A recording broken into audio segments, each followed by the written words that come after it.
Life Basics isinalin sa Tagalog 2024. Noam Chomsky. Ang wika ay isang proseso ng malayang paglikha, ang mga batas at mga prinsipyo nito ay nakatatak. Ngunit ang paraan kung paano ginagamit ang mga prinsipyo ng paglikha ay malaya at labis na nag-iiba-iba. Ang mga walang kulay na berdeng ideya ay natutulog ng may galit.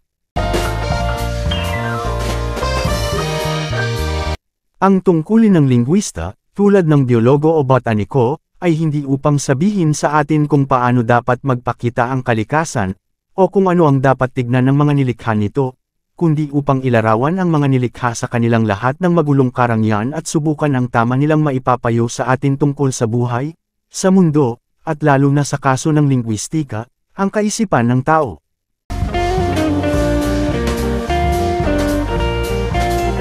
Ang propaganda ay para sa isang demokrasya kung ano ang muzzle sa isang totalitaryanong estado.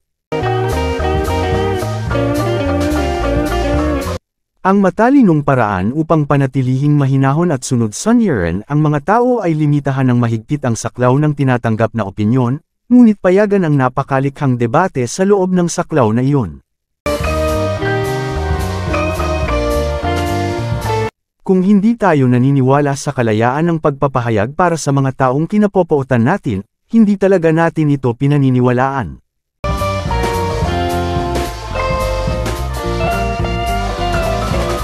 O ikaw ay magulit ng mga kombensyonal na doktrina na sinasabi ng lahat, o sasabihin mo ang totoo, at magmumukhang parang galing sa Neptune.